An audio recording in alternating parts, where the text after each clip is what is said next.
Thank you for watching Broken Community. This is our second message in the series titled Growing Up. We hope that you enjoy and that God speaks to your hearts through this message. Well, good morning. Good morning. It's so good to be with you today. And once again, it's always our pleasure, it's always our honor that you have come to join us and you are with us today. We started last week a series that we're calling Growing Up. And the whole idea is this, is how do I grow in my relationship with God? How do I grow spiritually? How do I become more spiritually mature? And I want to start out with a pop quiz. I know you came here today, you're like, oh, I don't want to answer any questions, but this will be fun, I hope. There's a book that came out called Peak by Anders Ericsson, and it discusses how we mature, how we develop, how we grow, what ages different things in our lives peak at. And what I want you to do is when I ask the question, and that question will be up on the board, to talk with someone around you and say, hey, here's what I think it is. And so here's the first one. What age do you think it is when do you peak in your ability to learn a new language? Like when do you peak in your ability to learn a new language? So find someone around you and say, I think it's at 20 years old or 40 years old. What age do you think you peak at learning a new language?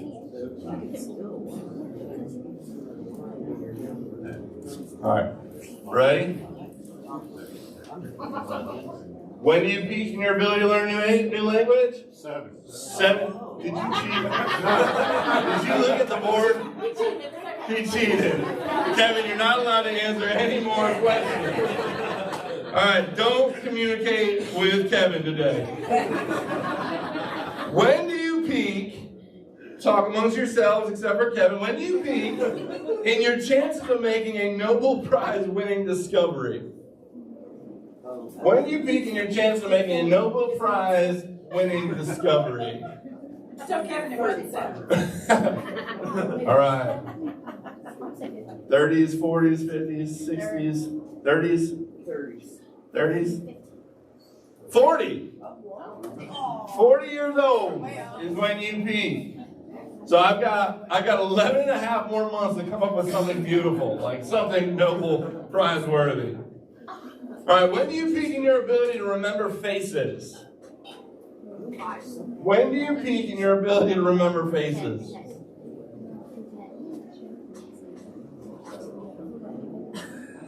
And the answer is 32. 32. This isn't me, this is the book. When do you peak in your ability to remember names?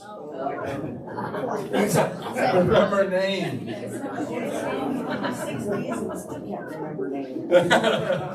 60s? 22. 22. When do you peak in understanding people's emotions? Now, this might help understand your husband or your wife. When do you peak in understanding people's emotions or becoming emotionally intelligent? 40s? 50s? 51. 51. So if you're still trying to struggle, I don't understand this person, there's still time. There's still time. When do you peak in your ability to run a marathon? A long time ago. Right? That's an easy one. 28. All right, a couple more. When do you peak in your vocabulary? When do you peak in your vocabulary? The answer is 71. 71. All right, here's the last one. When do you peak in happiness with your body? When do you peak in happiness with your body? Whenever you decide to be. Whenever you decide to be. Not there yet. Here we go. 74. 74. Yeah, I think there's two reasons. One, you just stop caring. You just stop caring. You're like at 74, like, I'm just happy to be alive. Right? No, I'm just kidding. If anyone's close to that age, I'm just kidding. I'm just kidding. But I think here's the second reason why. We become more aware of what's important. Yes. What we realize is what's on the outside isn't as important as is what's on the inside. And what everyone sees isn't as important as what God is doing within me. And so the external, the outside, is temporary. But the internal is eternal.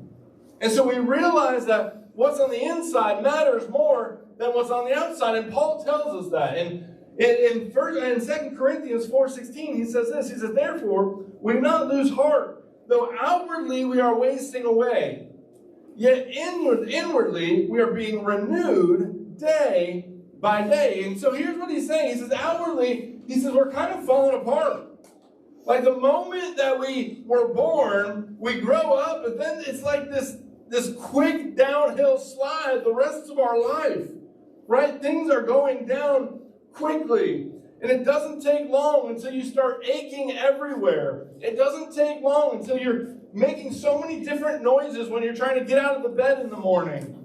It doesn't take long where hair, like it starts moving and migrating in different areas. Like it's no longer on your head. It just migrates and moves in other places. We get wrinkles, and it seems like no matter what we do, we can nip it, we can tuck it, we can crossfit it, we can dress it up.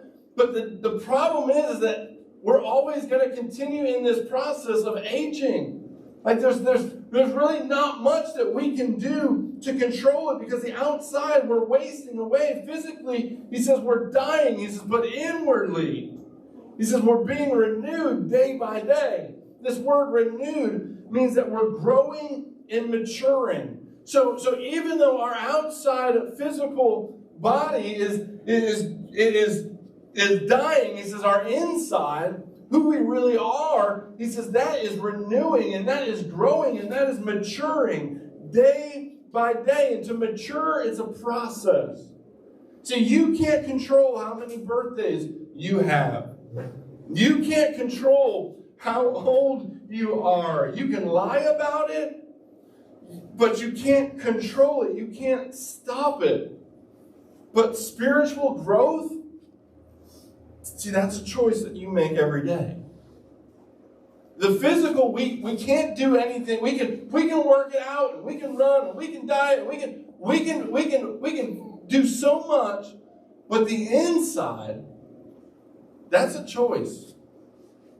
Your spiritual maturity is a choice. How close you are in your relationship with God is as close as you want to be. And as close as you are right now is as much time as you've invested in your relationship with God. Why? Because maturity in our relationship with God takes time. It takes effort. It takes action. And so God's goal for your life, and we talked about it a little last week, God's goal for your life is to conform you into the image of His Son, Jesus Christ. And so every day, that's God's goal for your life. I want to transform as a believer and as a follower of Jesus. I want to conform you into the image of my Son, Jesus Christ. And we have a part to play in that. And so last week, we kind of went through a definition of spiritual maturity is this: you becoming more like Jesus. So how do we describe, how do we define, what does it look like for us to be spiritually mature, to grow in our relationship with God? Every day is becoming more like Jesus. And so am I looking more like Jesus today than I did yesterday?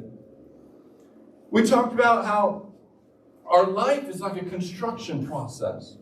It's a transformation process, where the moment we put our faith and trust in Jesus Christ, God begins to do work in our life. And so for us, we're always a work in action. We looked at Philippians 1:6. It says this. It says, being confident of this, that He who began a good work in you will carry it on to completion until the day of Christ Jesus. So here's the good news.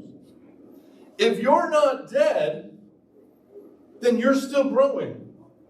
If God's the only time that you're done growing in your relationship with God, the only time that you've reached full maturity in your relationship with God is when you've moved on from this world and you're into the glory of heaven. He says, but until then, God starts this process in your life. That He began a good work in you, and He wants to work it out until completion, until we become more like His Son every day. And so you will never peak in your relationship with God. And there's never going to be a time where you said, okay, I've got it all figured out. I've learned everything that I need to learn. I live my life perfectly every day without sin. No, because here's the thing. When we begin to self-examine ourselves, here's what we realize. That maybe you have peaked in your relationship with God. That when you look past, when you look in the back, and when you look in the rearview mirror of your life, you find a point in your life where you are closer in your relationship with God back then than you are right now. Where there's a time in your life where you look back and you followed God completely. You're closer in your relationship with Him. You look back and you say, okay, in the past I used to have more joy than I have before. I used to pray a lot more. I used to walk in the presence of God. I used to hear His voice more. I was closer and more aware of His Holy Spirit before. I was in the Scripture and I was studying and I was knowing God more than I am now. And for some of us, we've looked at our lives and we examined our lives and said, you know what? There's a time in my past where I feel like I'm out of peace. And here's the thing. You don't have to, that doesn't have to be the closest that you've ever been to Jesus. Like in our relationship with God, because of what Jesus Christ did on the cross, He kicked down the door and said, you can be as close to God as you want to be. You can be as spiritually mature as you want to be. And it doesn't depend on your past. It doesn't depend on what you've done. It doesn't depend on if you've messed up. No, closeness to God depends on how much time and effort am I willing to put into my relationship with Jesus. That's spiritually mature. And so the question in this series is, so how do I grow in that spiritual maturity? How do I grow in that spiritual maturity? Well, let me kind of show you a picture. So often when we think of growth, we think of it's a linear thing. So there's a starting point, and my life has just kind of lived linear, and from 0 to 100, like that's our life. And we think that our life lives linear. Or if we think of it this way, our lives are always ascending. We're always going up. And here's the problem with that. When your life is linear or you think that your life is always ascending, what happens when you fail? Like where does that go in this? Because if I think that my life is always supposed to be going in the up and to the right, then what happens when it doesn't? What happens when I think that my life is supposed to just be this straight line and I fall or something happens and it's in my life and it changes the direction of my life? What happens then? Because in both of these scenarios, there's no allowance for us to fail. There's no allowance for us to say, okay, you know what? I've made a mistake in my relationship with God, but I'm going to continue to pursue God. Because what happens is when we fail God, ultimately, a lot of times we end up stopping there. Like that becomes our stopping point. That becomes a hindrance to our relationship with God. And so here's what I think is a better illustration to our relationship with God. I think there's ups and downs. And I think that there's times that we plateau. I think there's times that, when we are still learning, and this 0 is kind of represents the idea of no knowledge of God, and 10 is I put my faith and trust in God, then the rest of all of this is growth. And growth isn't linear, and growth isn't always ascending. There's going to be times in your life where God is going to teach you something, and then you're just going to have to learn that. Like you're not going to grow, you're not going up, you're not going down. God has put you in a season where you're just there and you're understanding and you're processing and you're going through, God, what does that mean? And how does that apply to my life? And then here's the thing, something might happen in your life. A situation, a twist, a turn, an up and down. And so something changes. But God gets a hold of our life and we go higher than we ever been before. And this process continues and continues and continues in our lives where God is growing us. There's a time for us to process it. We make mistakes and then we learn from them. And we grow from them and we continue. And that's where we see the real growth take place in our life. And what I love about it is that even when we hit our low, they're never lower than what we've been to before. And so the problem is we think that, well, once we get to the mountaintop, like we've seen it all, but with Jesus, there's always more to be seen. And so for all of us, we're somewhere on that map. Like maybe we're in a downfall right now. Maybe there's a spot and a time in our life right now where we're making decisions or things are going on and we're just in a down and we're waiting for that impact. We're waiting for God to hear his voice and say, okay, I'm going to start being obedient again. And there's going to be a time that we just plateau and we process what is God doing in my life and where am I going and what am I doing and all of that. And this process and this cycle continues. See, I think we've come to understand that we don't live perfect lives. And so we have to allow in our lives the areas where we fall, where we make mistakes, where we sin, because here's the deal, all of us sin. And even though you're getting closer in your relationship with God, and even though you're growing in your relationship with God, there's still mistakes that we make. And so here's what I think. As long as you are still alive, you are in a process. And as long as you have put your faith in your relationship with God, then God is going to move you through these processes and through the process where there's things that you're going to have to learn along the way. Why? Because the goal is Christ-likeness. And some things you will never learn in a book or from a teacher. There's just life lessons that you learn about God because you've lived them, that no one else can teach you except for him. And that's the ups and the downs and the plateaus of life. And so each one of us is somewhere on this scale in our adventure, in our relationship with Christ. And everybody that walks through the doors of BC is somewhere on this scale. Now here's the grace of God. Before we met and were in relationship with God, we had a knowledge of him. We were trying to understand this. And at some point, we put our faith and trust in Jesus. And here's the thing. That's grace. That's not you earning it. That's not you being good enough. That's not you following the rules. That is God's grace upon your life. That it's just not that you were really that cool and that awesome. No, it was that God loved you that much. Paul tells us, he says, for it's by grace that you have been saved through faith. That is not of yourselves, but it's a gift of God, not by works, so that no one can boast.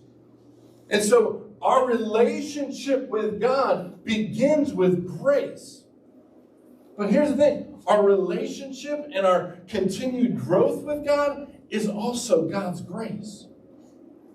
It's God's grace working within the mistakes and the ups and the downs and the twists and the turns of our life. Of God maturing us more like his son. But here's the thing.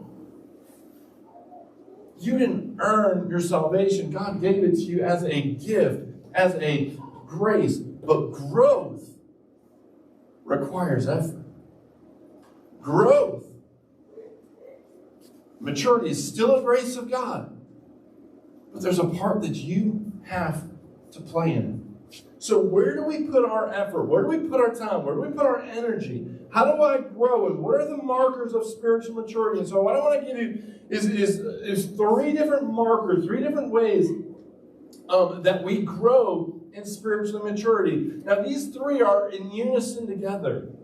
Like you can't separate just one of these. Well, I'm just going to focus on one of them. No, you've got to do all three of them, and they work together in unison. And here's what they are. They're spiritual intimacy, they're biblical knowledge, and it's holy obedience. These are the marks. These are the things that we strive after in our relationship with God, that if we're going to become mature followers of Jesus, if we're going to become more like Jesus every day, then there's things in our life that we need to put in place to help us grow in our relationship with God. And like I said, you can't just pick, okay, well, I'm just going to be spiritually intimate with God. Well, no, because then you're neglecting biblical knowledge and holy obedience. Well, I'm just going to study the Bible and just know the Bible. Well, no, there's also obedience and intimacy that Jesus desires with you. See, you can't just parcel them out. They all work in unison together as they work together to grow us in our relationship with God. And so here's what we want to do.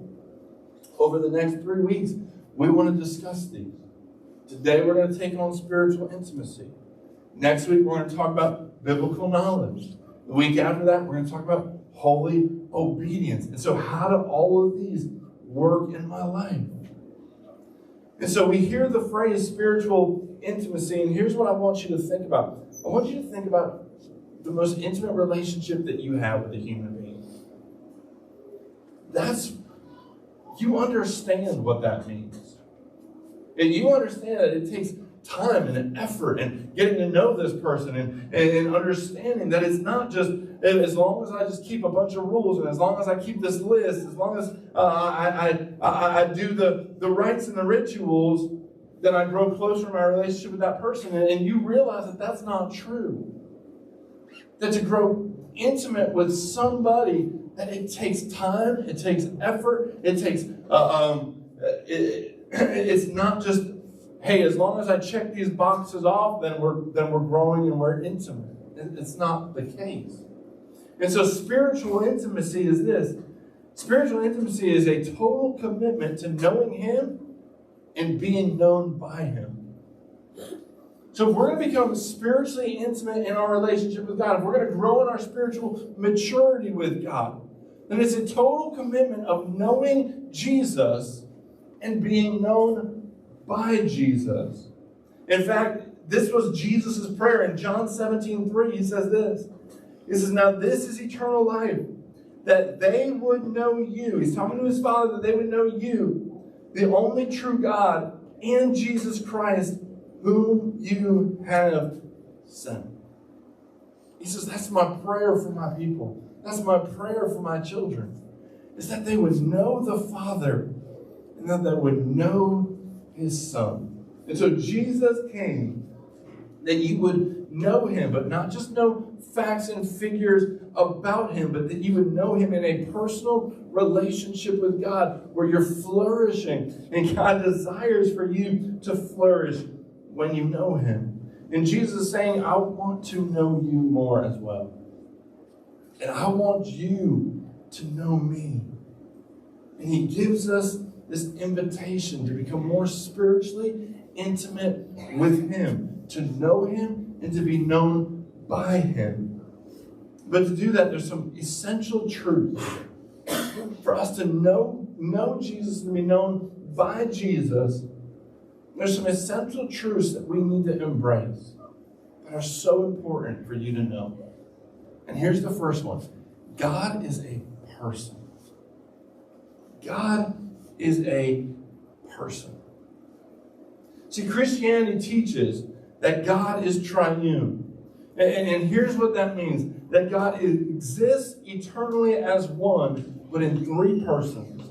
So there's God the Father, God the Son, and God the Holy Spirit. And when we say that God is a person, here's what that means. That God has a personality. That you can know Him. That God has a consistency in His personhood of who He is. And because God is a person, He thinks, He feels, He desires, He enjoys things, He suffers things.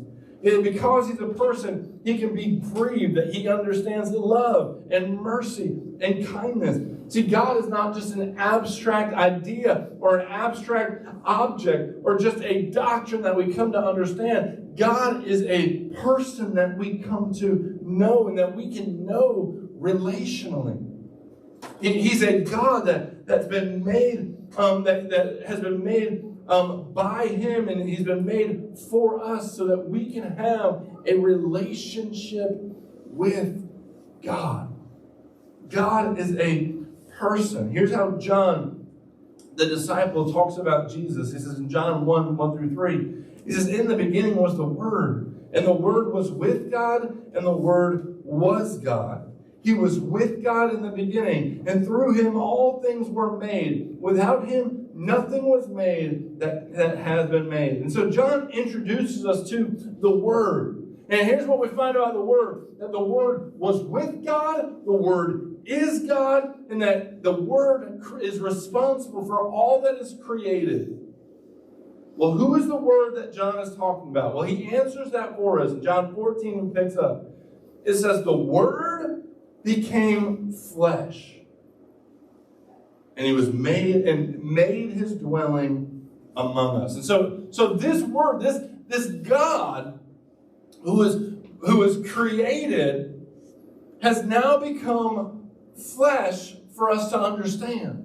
This God that was once that we felt so distant, so unconnected, has now become part of humankind, has now stepped into our reality. He put flesh on. He understood and He became a person. He dwelt among us. It says that we have seen His glory and the glory of the one and only Son who came from the Father, full of grace and truth.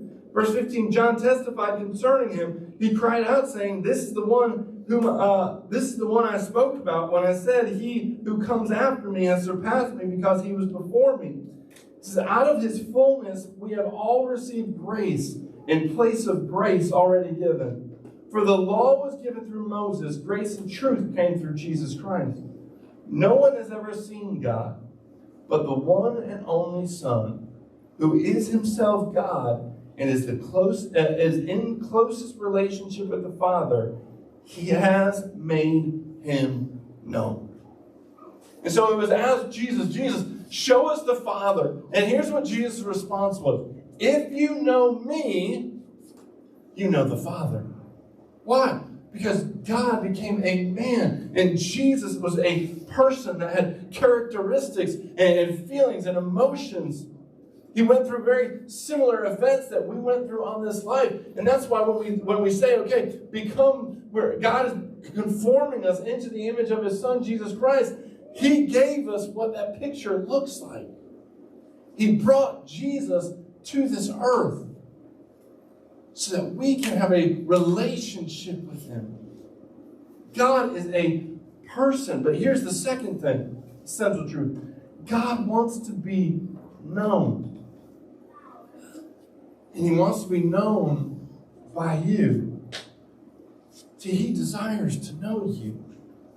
He desires to have a relationship with you, to experience life with you. He wants you to know what His dreams are for your life. He wants you to know what He thinks about you, what He desires for you.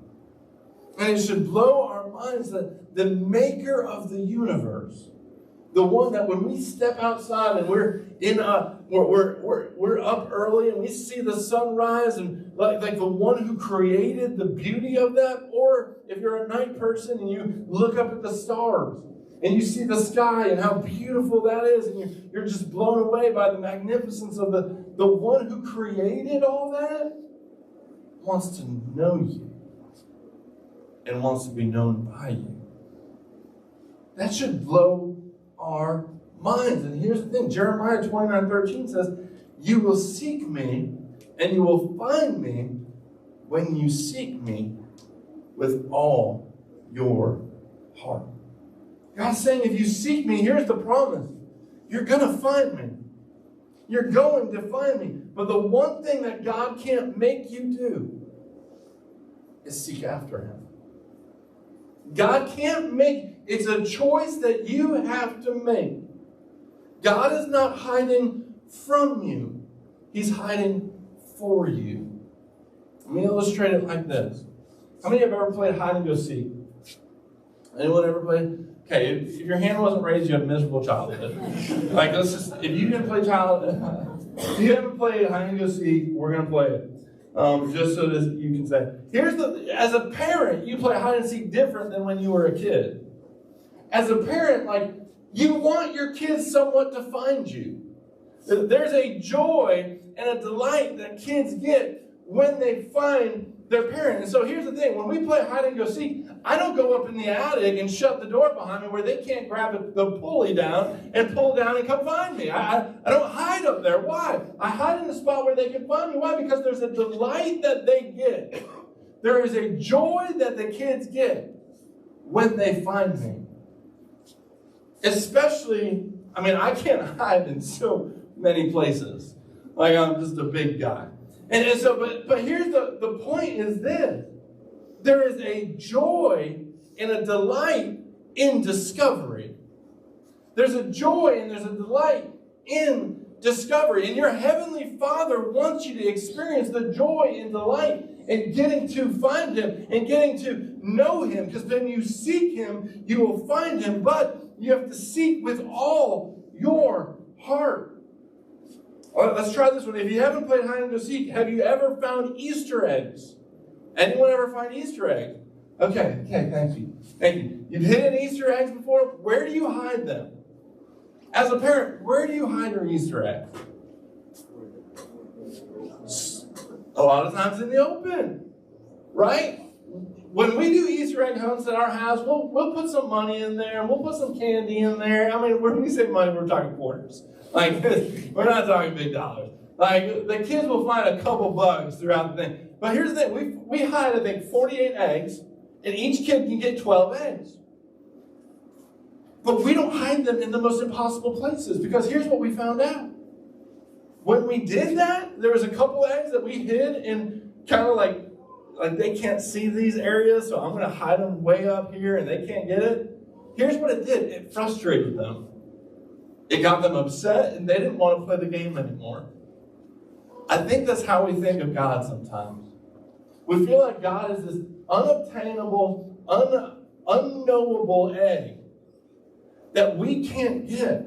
And so here's what we get. We get frustrated, we get disappointed, we get down, we get discouraged, and we stop playing the game. We stop searching, we stop seeking after Him. Why? Because we think that He's somewhere in something that we can't grab. He's somewhere in something that we can't get. And it's not that at all. God is not hiding from you. He's hiding for you because He wants to see the delight and the desire and the joy on your face when you find Him. He's not hiding from you. He's not in some place in the highest of heaven saying, okay, I don't want you to know me. No, He wants you to seek after Him, but it's something that you have to do on your own. He will reveal Himself to you, but you've got to put in the effort. You've got to put in the time. See, you seek Him. And the promise is that you'll find Him when you seek with all your heart. I'm going to give you a couple other scriptures. 1 Chronicles 16:11 says it like this. It says, look to the Lord and His strength. And then what does it say? Seek His face always. Well, what is He encouraging us to do? Hey, seek after God. Know who He is. Know His heart for you. Look at the way that David puts it. In Psalm 63:1. It says, you, God, are my God, and earnestly I seek you. I thirst for you. My whole being longs for you in a dry and parched land where there is no water. He says, you know that feeling? Do you know that feeling when you just need a drink of water? Where your whole body feels it? Your throat feels it, and you're like, man, if I could just get a sip, then it will quench that thirst. David's saying that's what it's like to get to know God. He says, there's an unquenchable thirst in my spirit that I just want to go know God more. And God, you're my God.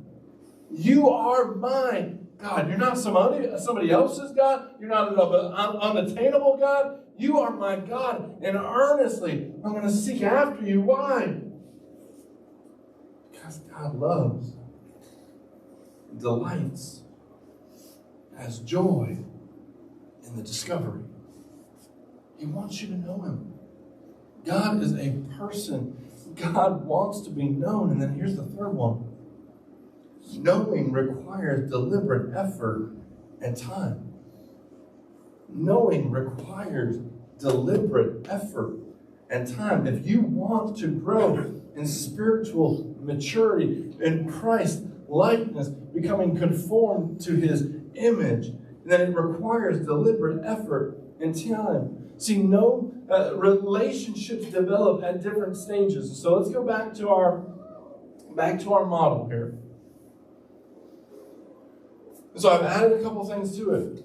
All relationships have these stages in it. There's an introduction stage. There's an invite stage, and then there's growth. The introduction stage is you're getting information about that person. You're getting to know what do they like, what do they dislike, what's their favorite color, what's their full name, what do they enjoy doing. That's all the introduction. You're getting to know the person of who they are. And that introduction leads to an invite. In our relationship with God, it's an invitation that Jesus gives us to follow him. If it's an invitation with, maybe it's you're in a dating relationship and there's an invitation to take the next step in your relationship. The invite is taking your relationship to the next step. And so at some point or another, there was an invitation. And Jesus' simple invitation was this: follow me. And from that invitation, the rest of it is growth. And so you see that in every relationship that you have. There's an introduction, there's an invite, and there's growth. There's an introduction. Hey, I'm going to invite, I'm going to get to know you. I'm going to get to know who you are. You become friends with that person. You invite them into your life. They become a part of who you are and who you do life with and who you spend your time with. And as you develop that relationship, it grows a relationship. And here's the thing. Even those earthly relationships that we have, none of them are perfect. Right? There's times where, man, the way you said that kind of rubbed me the wrong way, or what you said here, or how you hurt my feelings, or how you offended me. There's ups and downs in all of our relationships just as well. But there's a process in which it goes through. There's an intro, there's an invitation, and then there's growth. And here's what we know about growth. It takes deliberate time and effort. And the more effort and the more time we put into that relationship, the more we grow. So let me kind of show you a picture of how that works in Scripture. Jesus has a simple invitation for us.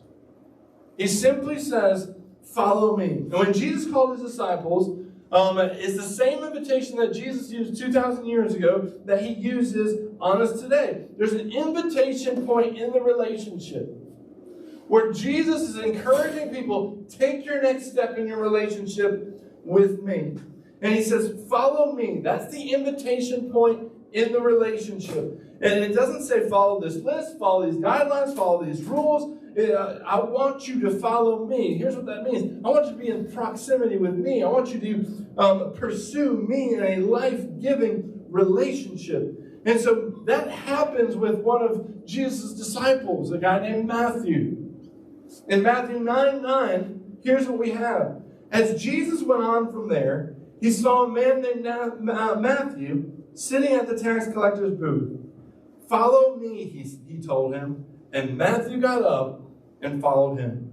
And so at some point, there was an introduction of Matthew. Matthew began to hear about who Jesus was. Jesus was not somebody who just kind of came into that time. No, he started his healing ministry. He started teaching ministry. And Jesus' popularity and his fame began to grow. And so people began to have an introduction to who Jesus was because of all that Jesus had been doing in that area. And so Matthew knew about Jesus. Matthew had heard about that. And so there were opportunities for Matthew to get to know Jesus. But then Jesus saw Matthew and he gives him an invitation. He says, here, I know that you know about me, but here's the invitation. I want you to follow me. follow me. And Matthew gets up, and in that day, he begins to follow Jesus. He takes the relationship to a different level. He accepted the invitation, and things began to change, and growth began to take part in Matthew's life. And you can see that one of the first things that Matthew does after he begins this invitation with Jesus is that he invites Jesus to have dinner with he and his friends. Verse 10 says this: while Jesus was having dinner at Matthew's house, many tax collectors and sinners came and ate with him and his disciples. And so what is he doing? What's the first thing that Matthew does? He accepts the invitation, then he begins to build relationship. That's growth. And so for the next 3 years, Matthew would follow Jesus with deliberate effort and time, and it produced growth in his life. And then when Jesus went to the cross, he was buried, he rose from the grave, and then he ascended into heaven. Matthew continued his relationship with Jesus. Matthew continued to grow in his pursuit in his relationship with Jesus. And here's the thing. When Matthew first said yes to Jesus, Matthew had no idea that he would get to experience the miracles firsthand. Matthew had no idea when he said yes to Jesus that he would hear the best teachings of all time. Matthew had no idea that when he said yes, that he would get to see the resurrected Christ. Matthew had no idea that he would become an integral part in this movement called the church. Matthew had no idea that he would write one of the books in the best-selling book of all time, the Bible. The book that we read from, the book of Matthew, that was him. Matthew had no idea at the invitation, when he said yes to his relationship with God, he had no idea what God was going to do in his life, and neither do you. Neither do you. You have no idea. When you come to the invitation and you say yes to God, you have no idea what God wants to do in your life. How he wants to use you and take you from where you are and to conform you into the image of Christ. And he's going to use the people around you to help you and to grow you and to teach you new things about him. And he's going to bring you through different seasons of life that have the ups and downs and the twists and turns. And he's saying, hey, will you continue to follow me? Even when life turns out, when it has the down part and we're not going up to the mountain. We're in the valley. Will you continue to follow? Because that's where the growth happens. And we can look at Matthew's response and be like, well, that was easy for him. Like he had everything going on. Like he had everything going right in his life. And he got the invitation of Jesus. Well, no, he didn't. No, here's what we know about Matthew. Matthew was a tax collector. Here's what that meant. He was hated by both the Jewish people and the Roman people. Because here's why. It was to be a tax collector, you would end up, basically you would be a Jewish person who would buy into the Roman system. And then you would extort your Jewish friends for money. And so Rome had a tax that they would charge the Jewish people. Well, then he would add his own tax to that and extort more money from the people. And so Rome didn't really care for him. The Jewish people really didn't care for him. And the disciples for sure didn't like him. And so there was some social issues. There were some different things going on in his life. You can imagine that he went through there's baggage, there's struggles, there's pain, there's shame, there's regret. See, it wasn't that Matthew was just all of a sudden this good guy who just became a follower of Jesus. No, he had a real life with real struggles. And he became a follower of Jesus. And he developed and grew in his relationship with him through deliberate effort and time. I think of my relationship with Ashley. Like Matthew, there was an introduction. There was a dating phase. There's an invitation to get married. And our story wasn't pretty. There was a lot that we had to overcome. And we look back we celebrated yesterday was our 1.5-year anniversary. And we looked back yesterday and we said, you know what? We're not where we want to be, but we're not where we used to be. And I think we have an incredibly strong relationship. I'd say stronger now than we ever have before. Why?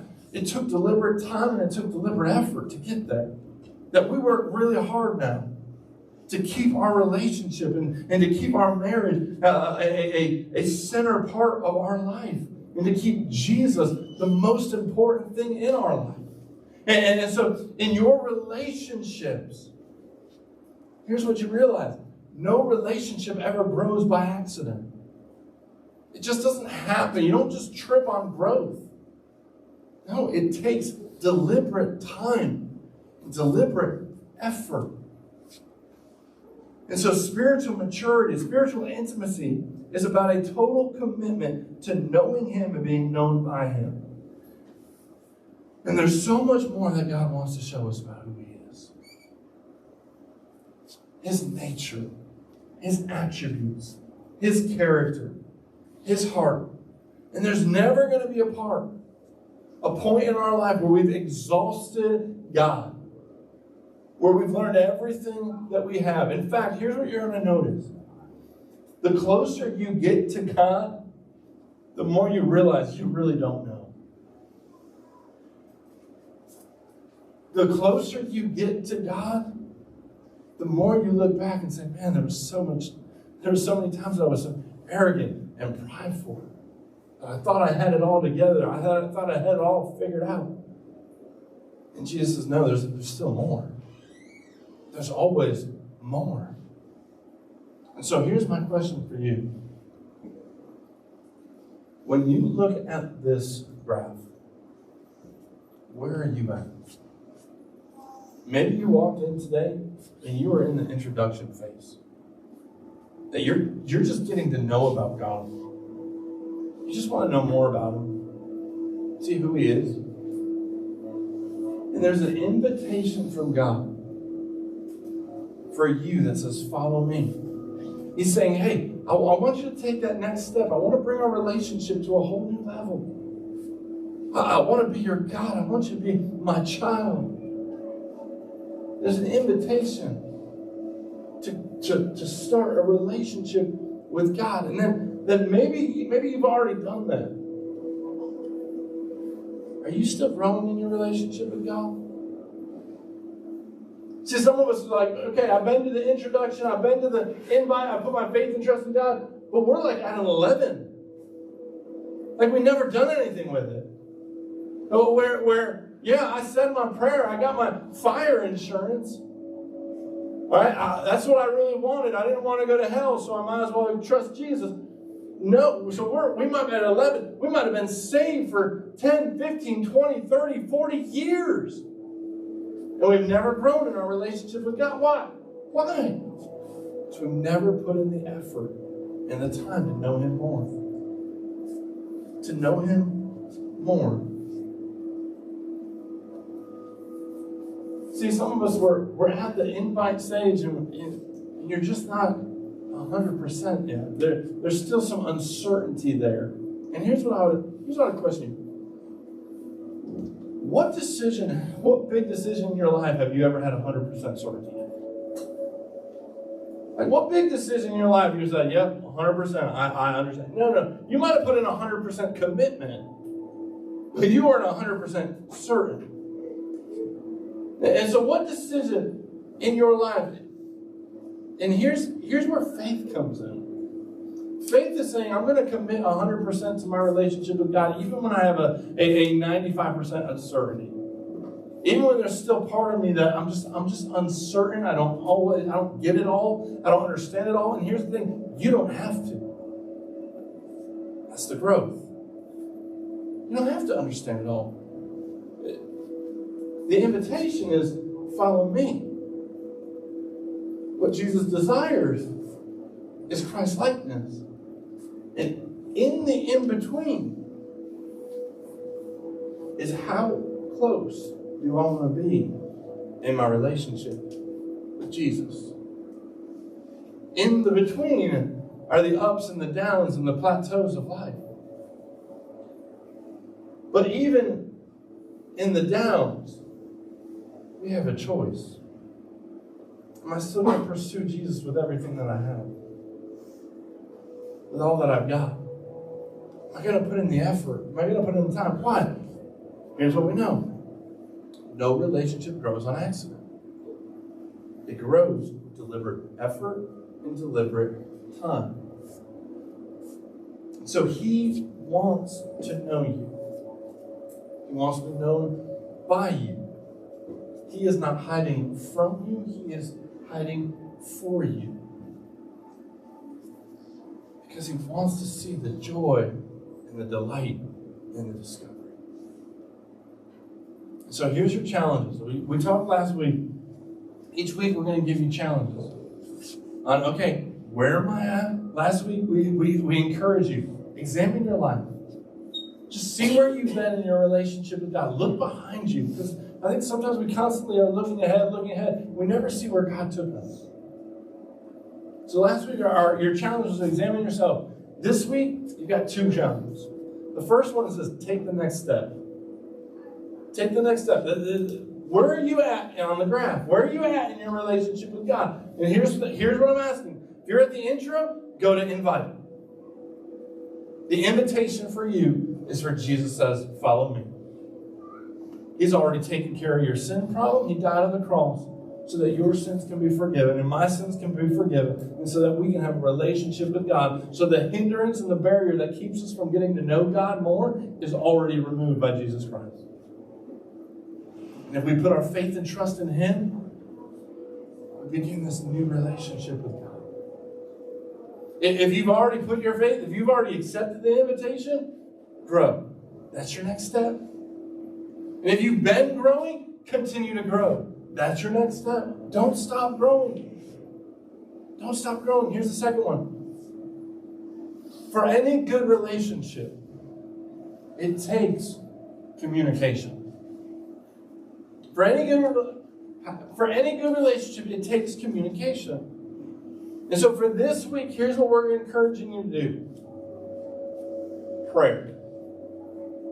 Pray. Just take that simple step.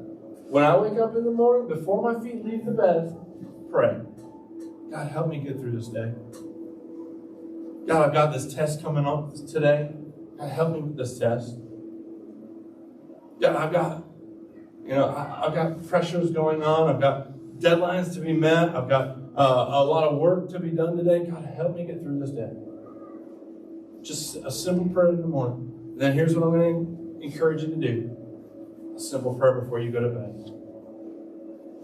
And here's the thing. If you're in a relationship, one of the greatest things and opportunities that we have made a deliberate effort in is praying together. That it's not just my relationship with God and Ashley has her relationship with God and we never mix. Every night before we go to bed, we spend time and pray together. We take turns. Last night was her night. Actually, every Saturday night is her night. Every Sunday night is my night. And then we alternate during the week. But here's the thing. Pray. Pray before you go to sleep. God, thank you for these things that happen throughout the day. God, there were some things that really worried me this day and that are really on my mind. God, I'm asking you to take control of these situations and start the communication process. Right? Start to hear from Him. Start to talk to Him. Like I said, next week we're going to talk about biblical knowledge. That's the second part of prayer. We communicate to God. God communicates to us. Take the next step. Wherever you're at in communication. All great relationships are based on communication. We've got to talk. Let's pray. Father, thank you so much for this day. We thank you for who you are. We thank you for your goodness and your kindness and your grace and your mercy. And God, I pray that this area of spiritual maturity, God, it's such a challenge to me. God, I can think of times in my life when I look behind that, God, there were areas of my life that I were closer in than I